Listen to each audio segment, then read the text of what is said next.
네, 이번에는 이제 그룹 조회라는 부분이에요.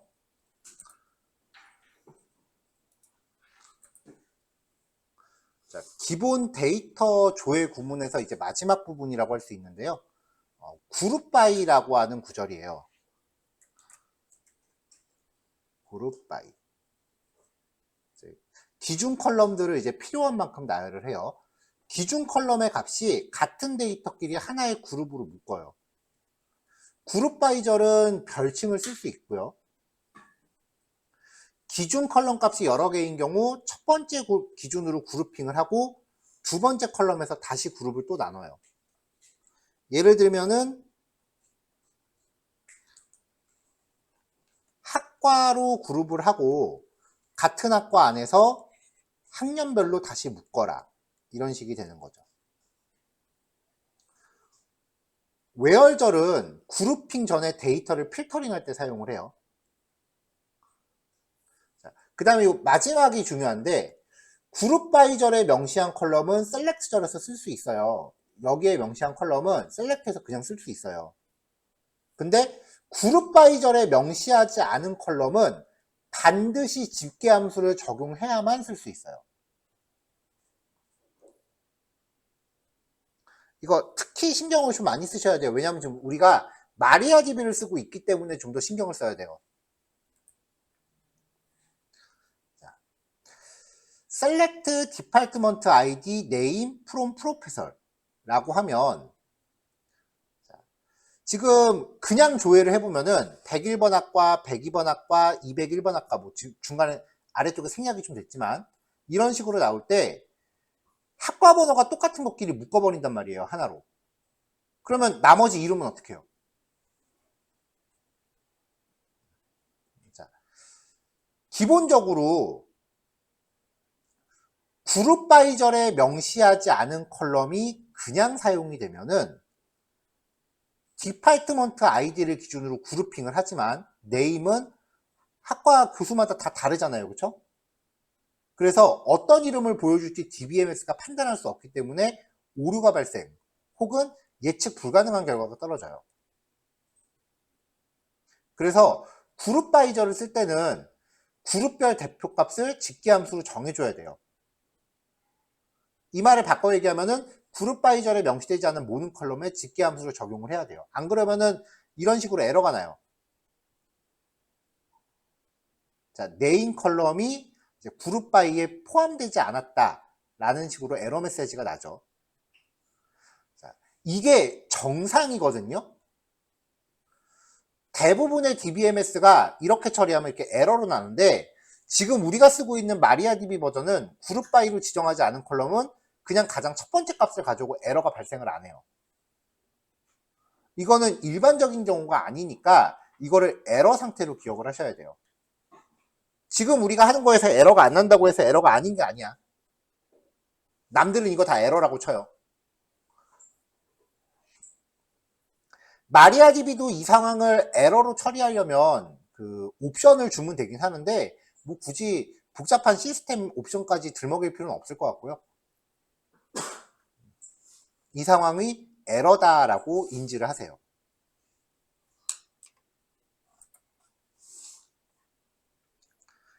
학과별로 전체 교수의 수와 보직 수당을 받는 교수의 수를 집계해서 학과 번호의 오름차순으로 정렬하시오. 그룹 조회랑 집계함수랑 같이 쓰면은 그 요구사항 특징이요. 모모별이라는 말이 붙어요. 단순히 그냥 전체 교수의 수와 보직 수당을 받는 교수 수를 집계하라라고 하면은 자, DB 다시 킬게요.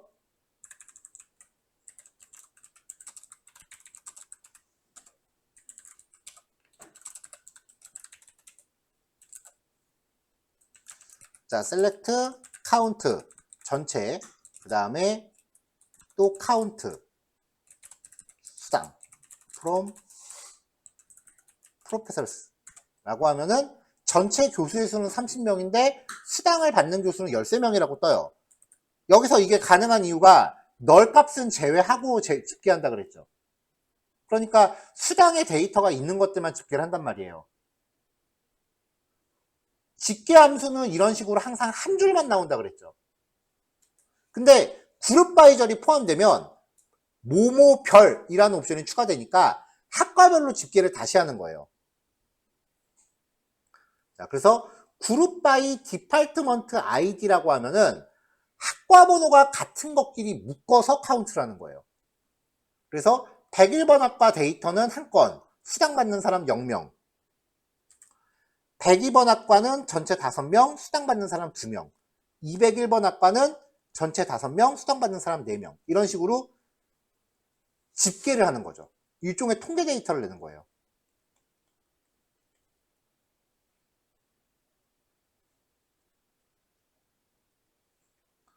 이걸 자바로 구현한다라고 생각을 해봐요. 얼마나 복잡하겠어.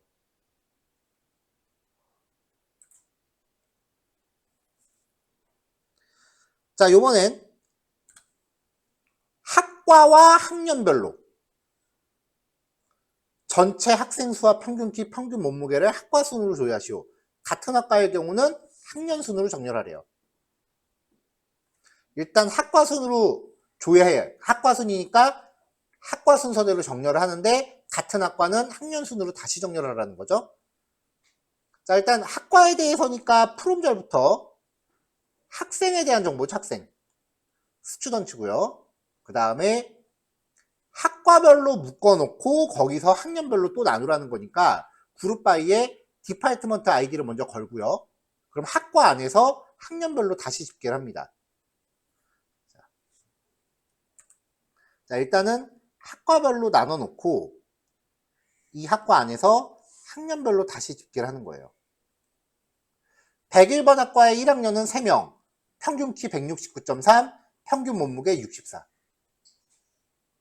101번 학과의 2학년은 4명, 평균 키 177.25, 평균 몸무게 62.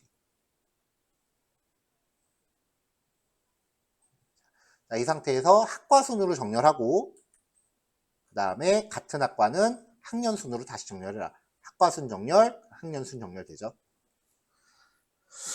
어떻게 보면 이게 가장 일반적인 SQL문이에요.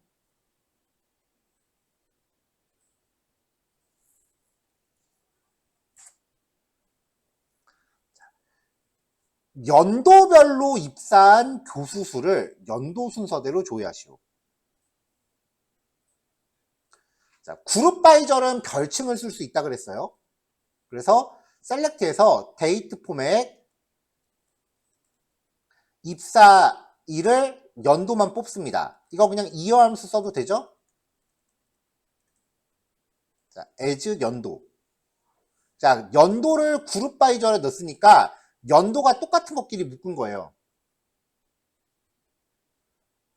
그 다음에 카운트를 하면은 각각의 연도별로 몇 명씩 데이터가 있는지 집계를 하는 거죠.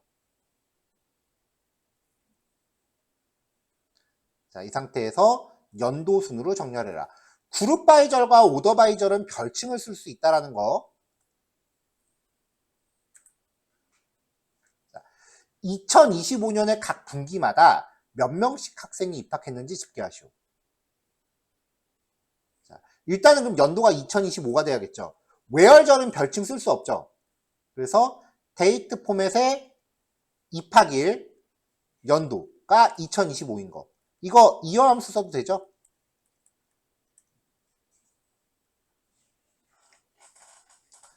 자, 데이트 포맷의 입학 날짜를 연도만 뽑아서 연도로 가져옵니다. 자, 요 연도로 일단 똑같은 것끼리 묶어요. 그 다음에 쿼터 함수는 1분기, 2분기, 3분기, 4분기 이거 조회하는 함수였잖아요. 이걸로 분기를 또 뽀개요. 그래갖고 분기별로 그룹핑을 해요. 같은 연도 안에서 분기별로 묶이겠죠. 그리고 나머지 학생 수를 카운트를 해요.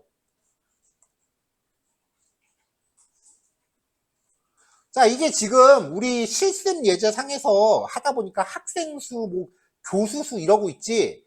여기 학생 수만 회원 수라고 바꿔봐요. 입학일이 아니라 가입일로 바꿔봐요. 그럼 실제 실무에서 쓰는 통계 데이터가 된다고요.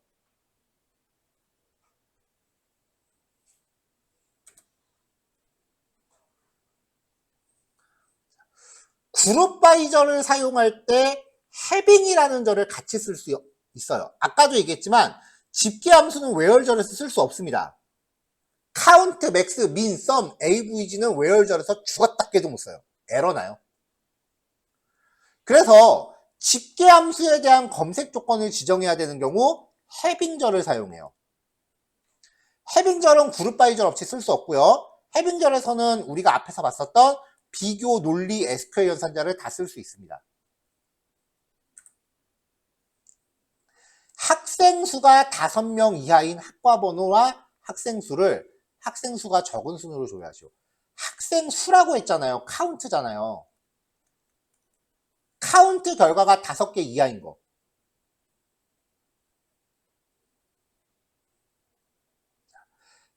학생수에 대한 조건이 들어갔기 때문에 이 문장만으로 이미 그룹 바이는 달고 들어가요. 왜냐면은 having절은 그룹 바이 없이 사용을 못해요.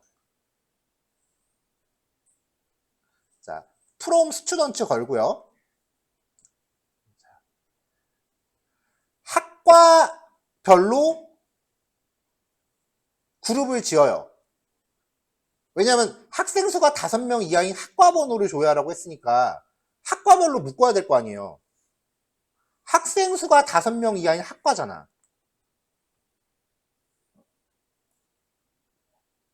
자, 그래서 학과별로 묶고요. 그 다음에 학과별로 묶은 상태에서 카운트를 해서 학생 수를 만듭니다. 이 학생 수가 5명 이하라 그랬는데 기호 잘못 들어갔다, 그쵸? 5명 초과로 가야겠네요. 이렇게 됐으니까. 그 다음에 학생 수별로 정렬. 이하가 아니고 초과네요.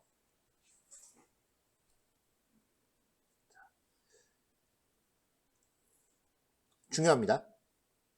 자, 이게 왜 중요하냐면은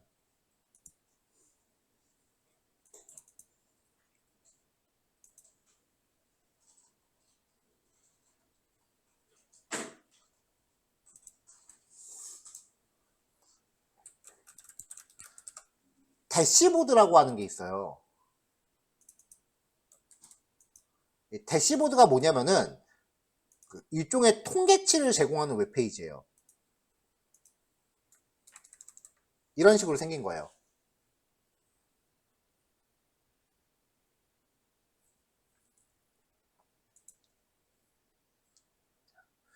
뭐 우리가 만들 사이트가 결정적으로는 이제 어떤 웹사이트가 되겠죠. 예를 들어서 이런 웹사이트라고 쳐봐요. 영어야. 한국어.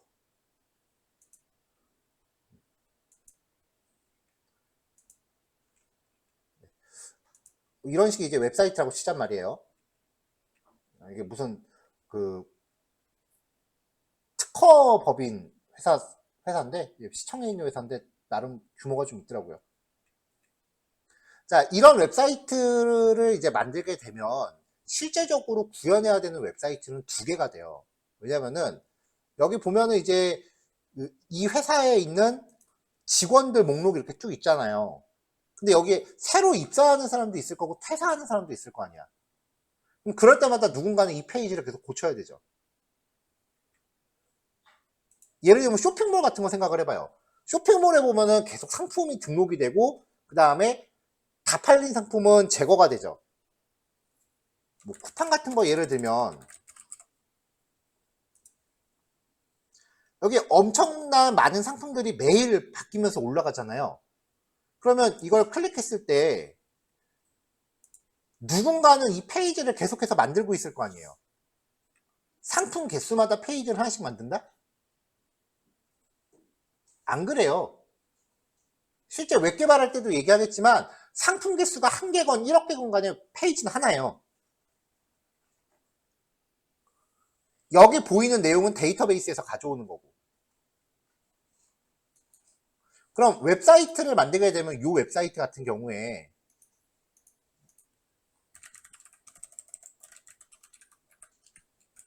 뒷단에 직원만 접속할 수 있는 페이지가 따로 있어요. 이걸 통칭 관리자 페이지라고 해요. 이 사이트 내가 만든 거라서 들어가는 거야.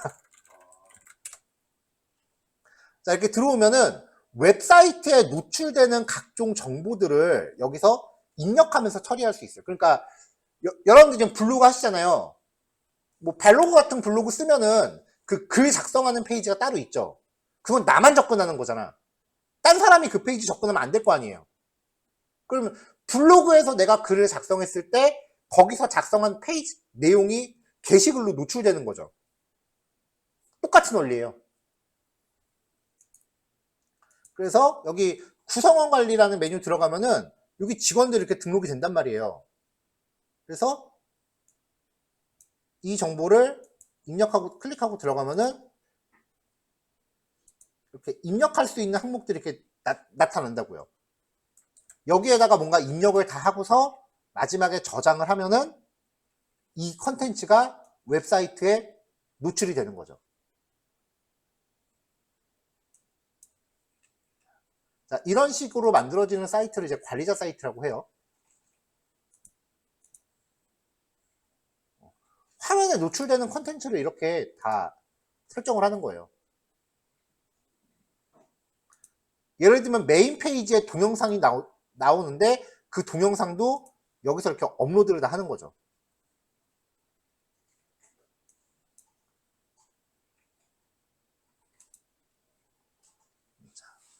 자, 이런 식으로 이제 관리자 페이지라는 거를 가져가는데 이 관리자 페이지가 가져가는 기능 중에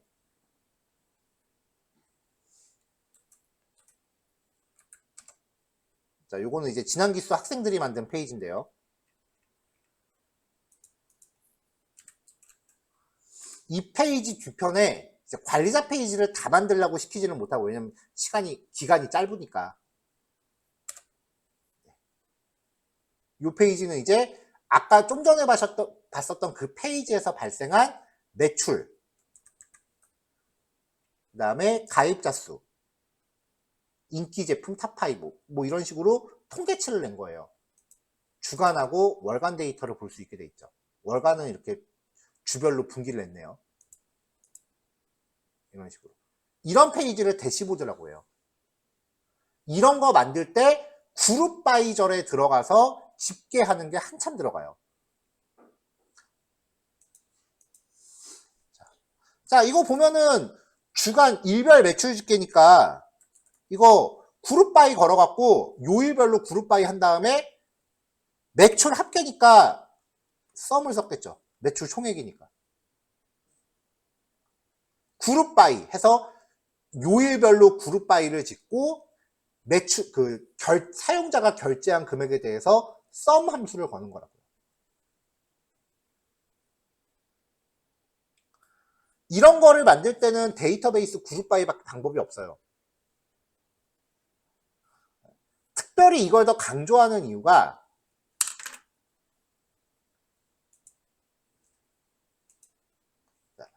이런 사이트는 실제로 고객들이 접속하는 페이지죠. 그러니까 이거는 불특정 다수가 만드는 거잖아요. 그래서 이런 페이지는 잘못 만들면 안 돼. 그러니까 이 페이지, 이런 실제로 고객들이 접근하는 페이지는 신입한테 맡길 수가 없어. 잘못 만들면 대형 사고니까.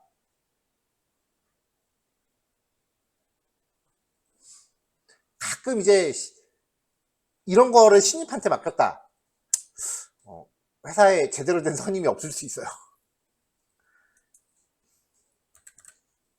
근데 관리자 페이지는 이거는 그 웹사이트를 관리하기 위한 페이지예요. 그러니까 그 웹사이트를 관리하는 내부 직원 한두 명만 쓰는 사이트라고요. 그러니까 이거는 못 만들어도 돼. 당장에 완성을 못 해도 돼. 사이트 운영하면서 필요한 기능들을 그때그때 덧붙여가도 돼요. 그래서 저도 일을 그렇게 배웠지만 저도 이제 꼬꼬마 때는 이 관리자 페이지부터 작업을 시작을 했고요. 이거 한두 개 만들어 보고서 이제 실력이 좀 검증이 되면은 그 다음부터 이제 고객 페이지를 만들게 한 거지, 처음부터 그냥 의리의리한 고객 페이지 시키진 않는다고. 실력 검증도 안 됐는데 어떻게 시켜요, 그걸.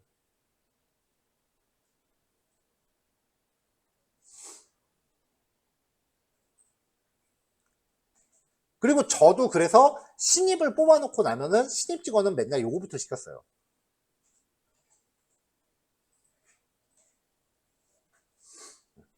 그래서 이런 그 관리를 목적으로 하는 사이트가 갖는 주요 기능 중에 하나가 대시보드거든요. 이거 신입한테 이 사이트 통째로 만들고도 시키지는 않아. 일단 처음에는 대시보드 한 페이지만 만들어 보세요. 기간 일주일 드릴게요. 보통 그렇게부터 시작을 했다고요, 저는.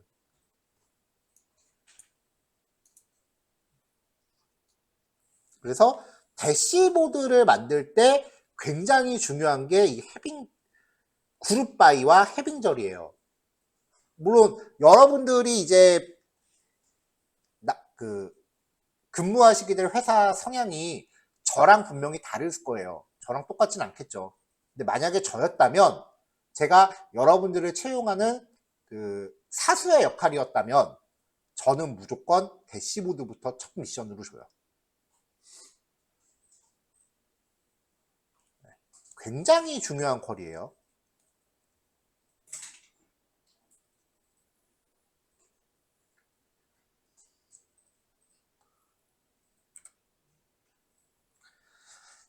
입학생이 6명에서 10명 사이인 연도에 대해서 연도별로 입학생 수를 연도의 내림차순으로 조회하시오.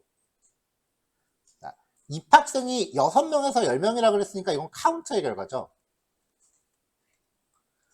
카운트니까 일단 해빙절인 거고요. 연도별로 묶으라고 했으니까 그룹 바이가 연도에 대해서 들어가겠죠.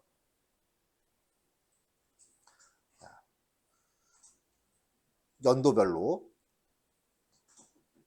자, 데이트 포맷 연도를 뽑습니다. 그리고 연도에서 학생 수를 카운트 했는데 학생 테이블에서 연도별로 묶었어요. 그럼 연도별로 학생 수가 나오겠지. 근데 학생 수, 해빙절도 별칭 쓸 수 있어요. 학생 수가 6명에서 10명 사이라 그랬으니까 5보다 크고 10보다 작거나 같다. 아니면 6보다 크거나 같고 11보다 작다. 뭐 매한가지죠? 근데 6명에서 10명 사이라 그랬으니까 SQL이면 비트윈 쓰는 게 더 좋기도 해요. 자, 연도의 내림차순이라 그랬으니까 연도 DESC.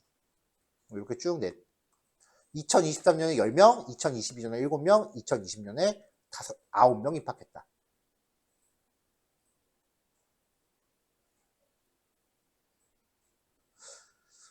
이거보다 더 난이도 높은 게 SQL의 조인이라고 하는 것과 서브 쿼리라고 하는 기법이 있어요.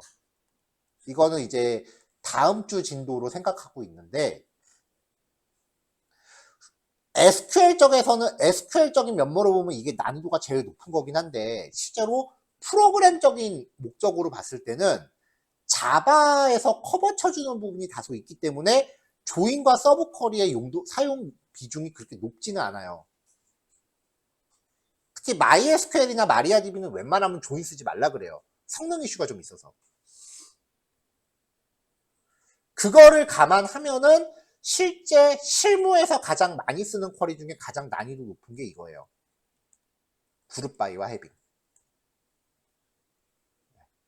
여태까지 수업 내용 중에서 이렇게까지 강조한 거 없었어요.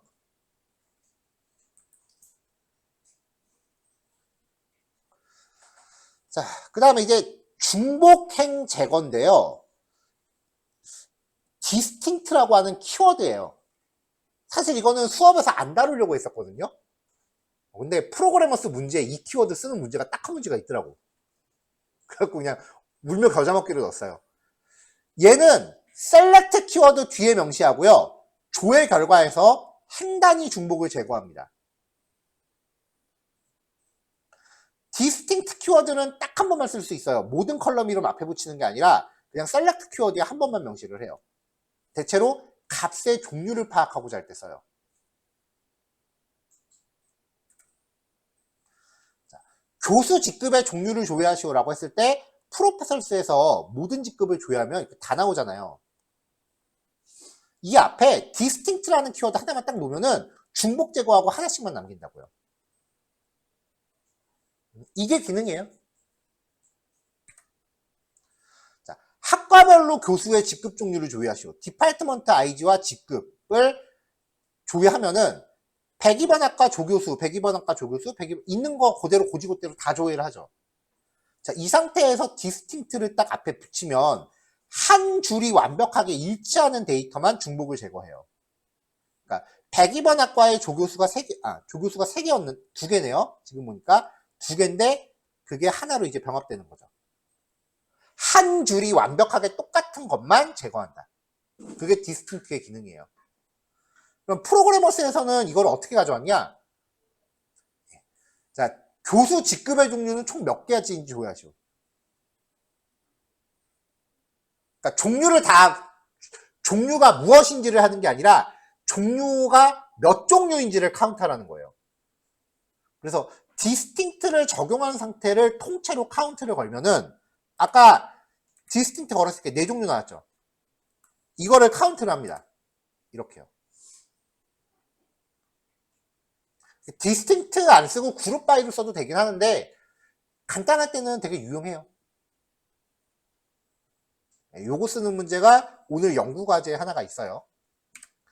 자, 그룹 바이 여기까지예요. 연습 문제 요거 해결하시면 되고요. 자, 연습 문제 풀이는 제가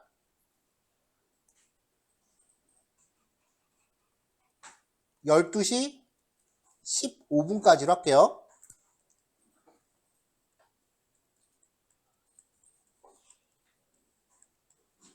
자, 연습 문제는 12시 15분까지로 하고요. 그 다음에 연구과제는 일단은